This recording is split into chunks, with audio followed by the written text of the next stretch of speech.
Okay. Hello and welcome to the Integrative Health Convention 2018 online interviews. Today we're going to find out more about Shiatsu and Fernando Cabo, who is speaking at the convention this October. So, hi, Fernando. Hello. Thank you. Hello. So, the Integrative Health Convention uh, is an annual convention in London featuring many leaders in their fields of complementary and conventional medical therapies to help people get better through their various different healing practices.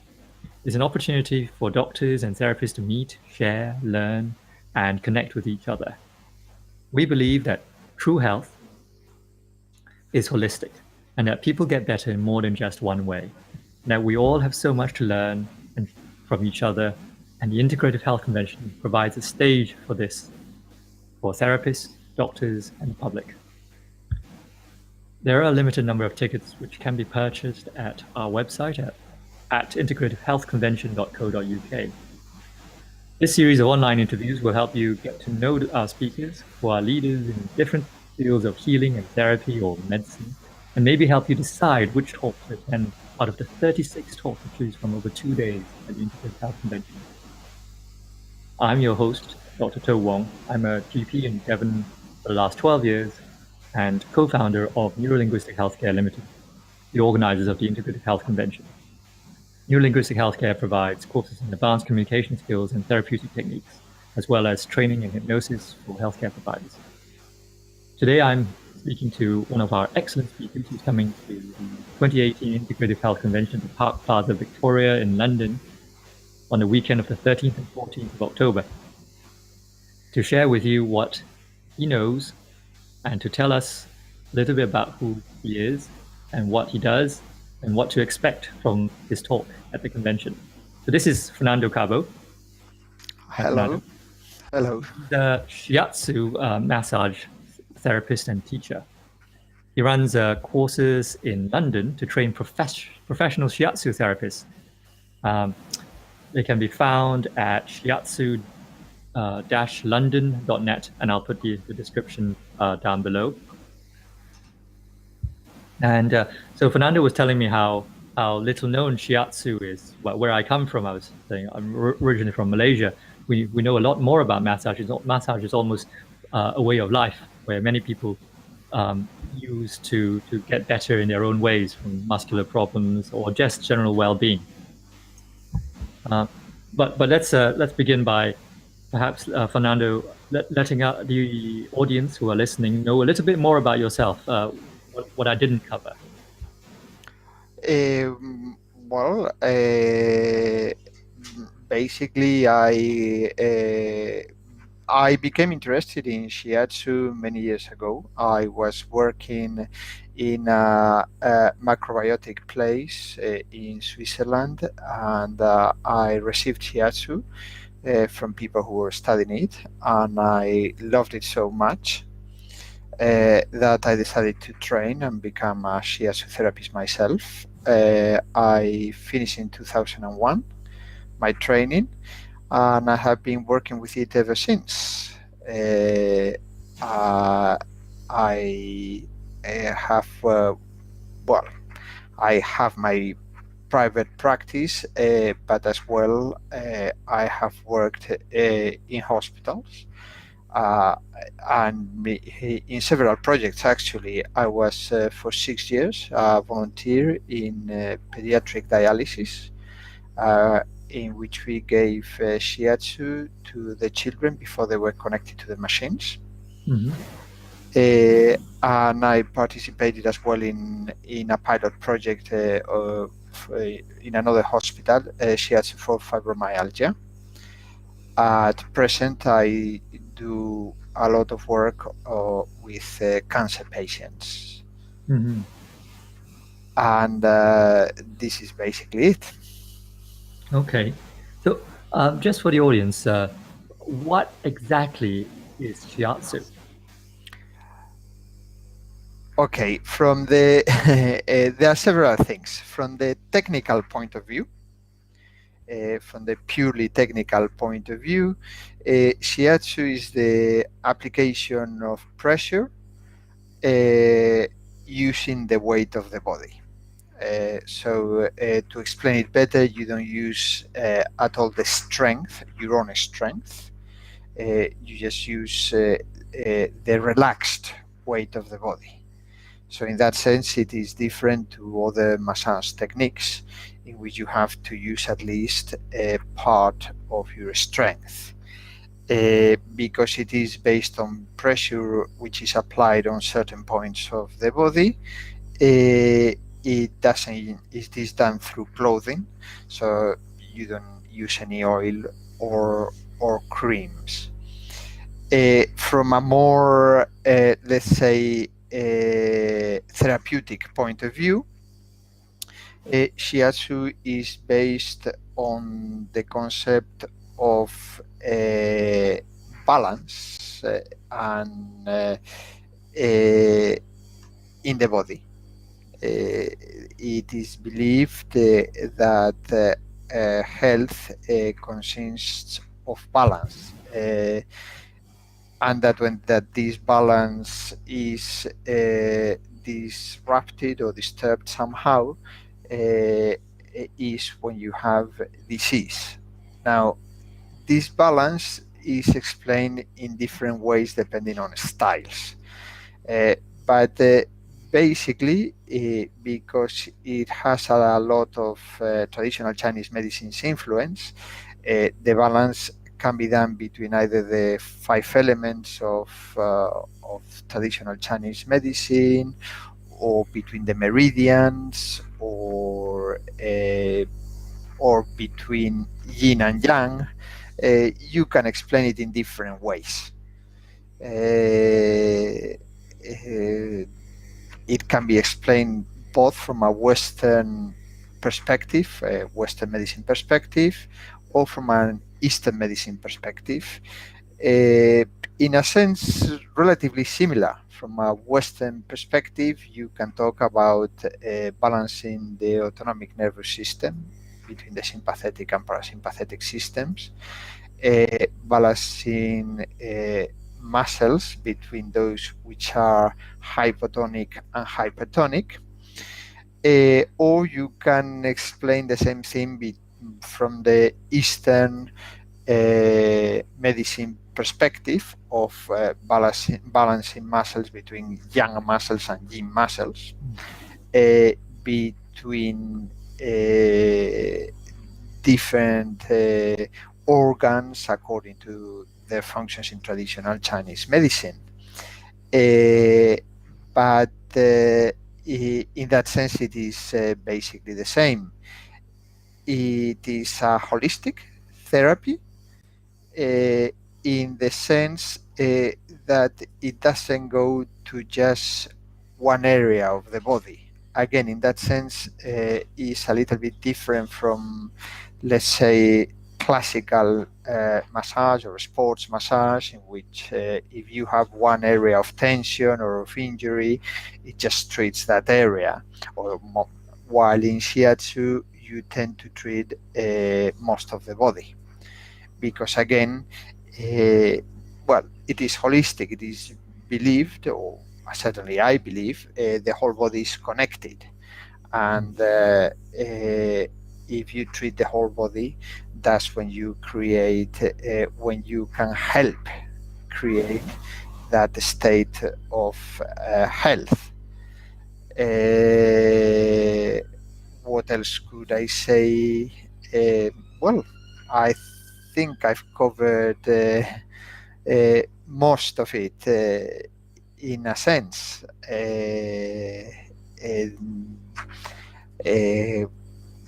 It is similar to classical massage in the sense that it is based on the perception that you get from the person. So it is an interaction.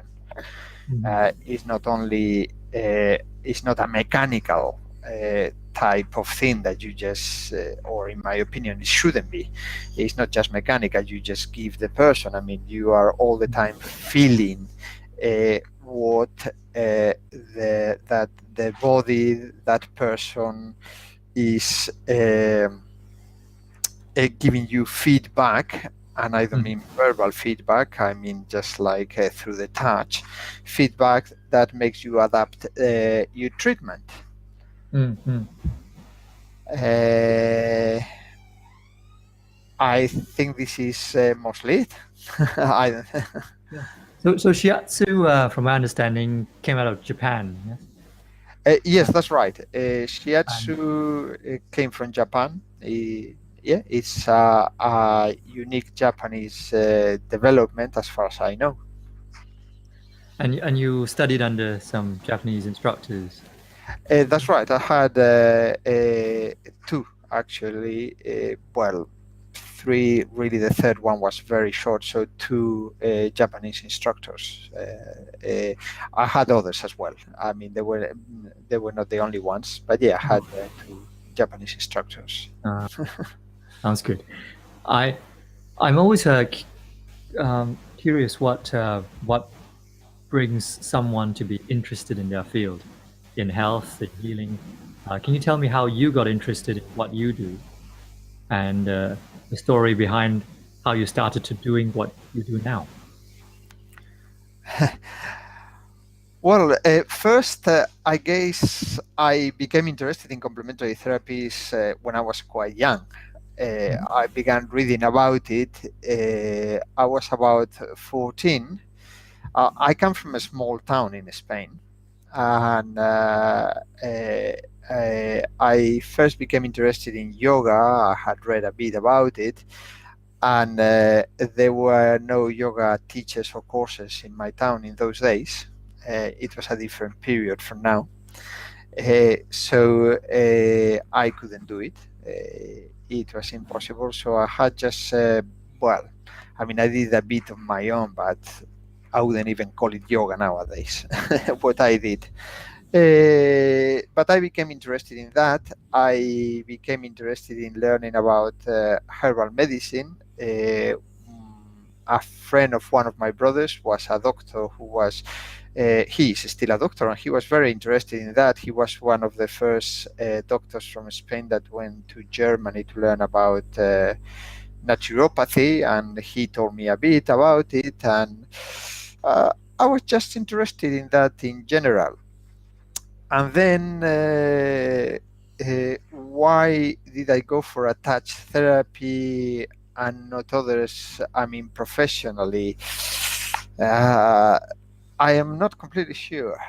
I mean, always, I guess I received my first massage when I was about 24.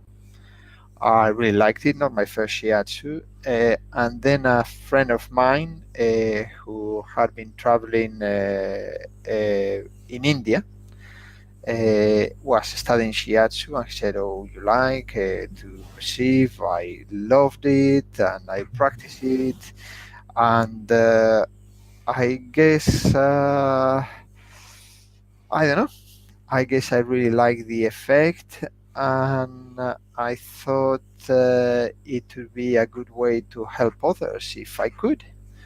Mm. And that's why I studied it. Now, when I first studied it, I was not sure if I was going to work with it.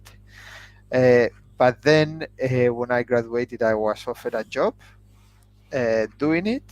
That lasted for a couple of years, and so one thing led to another, and I said yes, and and this is it basically. Great. I'm a, I'm a full advocate of always saying yes. You- so you're going to talk about in October difference between acupressure and shiatsu. And can you tell us a little bit more about what the talk actually is, and what the audience will, so the delegates who come will take from it? uh, yes, okay. I mean, this is it is based on a research paper I have written. um, I didn't say it before, but I'm quite involved in research at present. Mm, This is going. I've only had one abstract published so far, but this research paper on the differences between shiatsu and acupressure is going to be published in June. It's going to be my first publish my first full paper, published full paper, and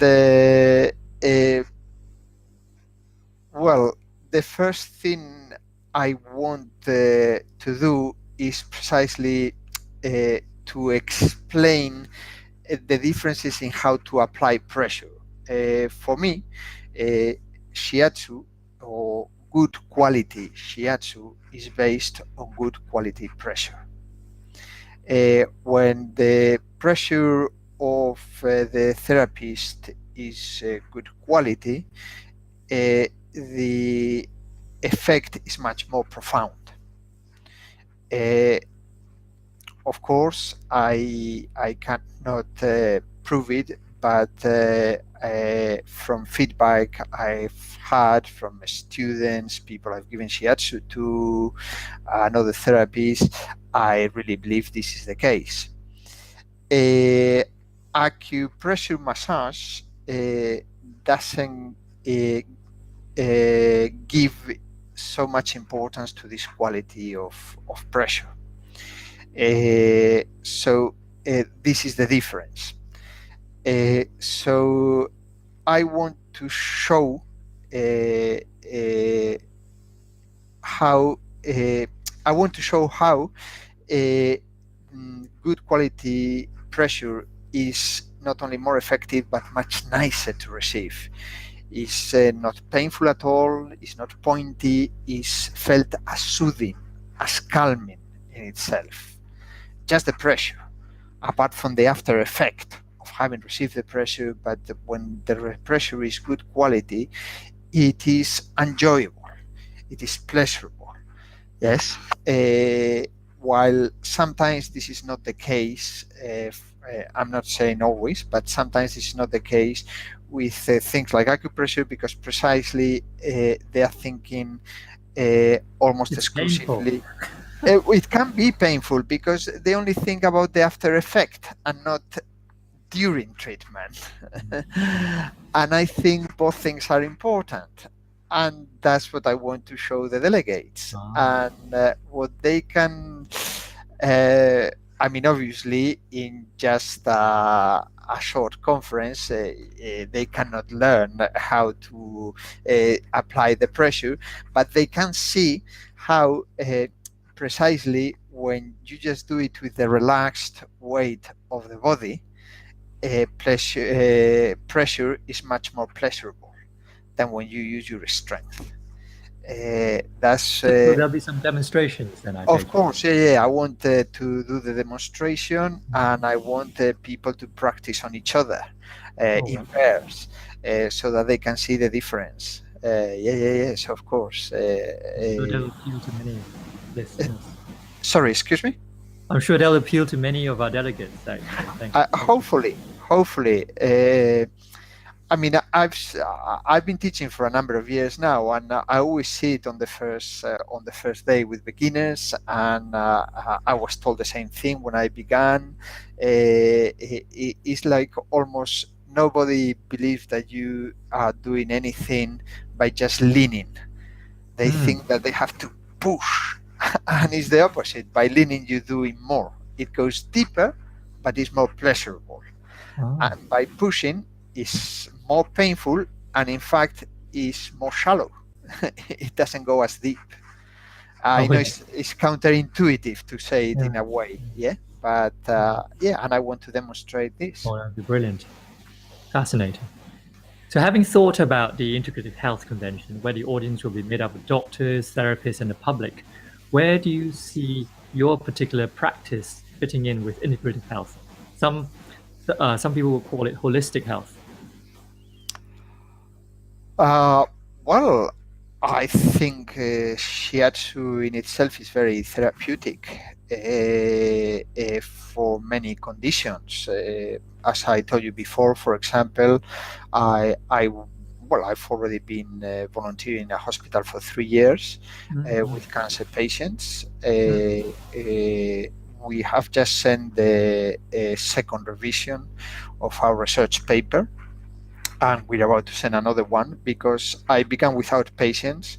that's the research paper we have just sent. Now I am within patients, and they are very very thankful for what we do. Not only us, the doctors, the nurses, all the physiotherapists. In particular, one physiotherapist is like a fan of the work we do. We are not all shiatsu, by the way. I mean, I do shiatsu, other people do reflexology, other people do massage. So those are the three things we offer: shiatsu, massage, and reflexology. And the three things integrate very well because these people many times, well, for many reasons. First, because they suffer from side effects of the treatment they are receiving, of the conventional treatment, if you want to call it like that. Second, sometimes, I mean, to give you an example, I'm not saying this happens always. I'm just saying it happened once. But there was this man who couldn't move from the waist down, and he felt pain in his legs. And he said he not only that he felt a lot of relief from my shiatsu treatment when I treated the whole body as always, but mostly the legs. But he said that he had even tried oral opioids, and that the oral opioids he had to stop because they didn't provide any relief, while the treatment provided relief, obviously for a short time.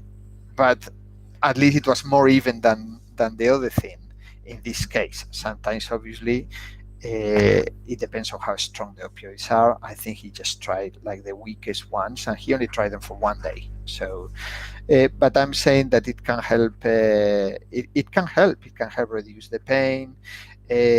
It can help as well to lift the mood. I mean, again, it's only an example, but there was this lady. She's still in the hospital, and she really loves the treatments. She had tried art therapy, and yeah, it's okay, but she was very depressed to start with because diagnosis of cancer is something hard to take, simply. And she says, well, at least every time I receive my shiatsu, it lifts my mood. So we can help in little ways, perhaps, but important ways. Yeah, and different therapies suit different people, and we know that complementary therapies as an adjunct to conventional medical therapies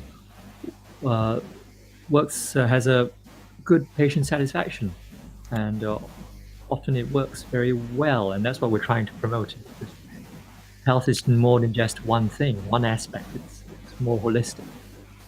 I, Like yeah, no, I agree. I mean, it is holistic. The problem, I mean, conventional.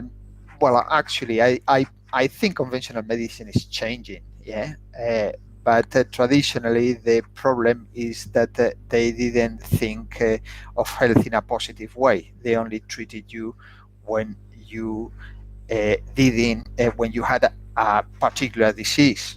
I mean, you can see that with fibromyalgia. Fibromyalgia, I don't think, certainly when I was a young man, I don't think any doctor would have even treated that. They would have said, that doesn't exist, or it's all in your mind, or things like that.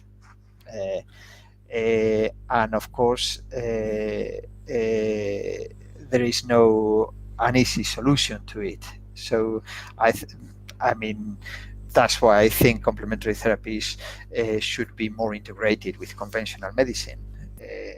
Although, as I say, I think conventional medicine is changing. That many doctors think that it should be integrated too. That's right. So I'm asking one last question, one particular extra question. That as a therapist and a teacher with years and years of experience under your belt, what do you think in particular is the key to healing in what you do? I'm looking for something personal to what you do that you think makes the most difference. Uh, okay, I need you to clarify something. In what I do, you mean in Shiatsu or in my In life? Shiatsu? Or no, what do you think makes the most difference to when you're treating someone to make them better? What do you think it is that you do in Shiatsu or whatever approach that you use? That makes the most difference. Yeah. Well, I think, well, several things, but I think I've already answered that question. I mean, one of those is how I adapt my pressure to the needs of not first of that particular person in general. My pressure can be from the lightest to the deepest, and I always have to adapt it to the person, especially in the first few sessions. That first makes the treatment painless. And having a painless treatment, I think, helps a lot because because pain just makes you more tense.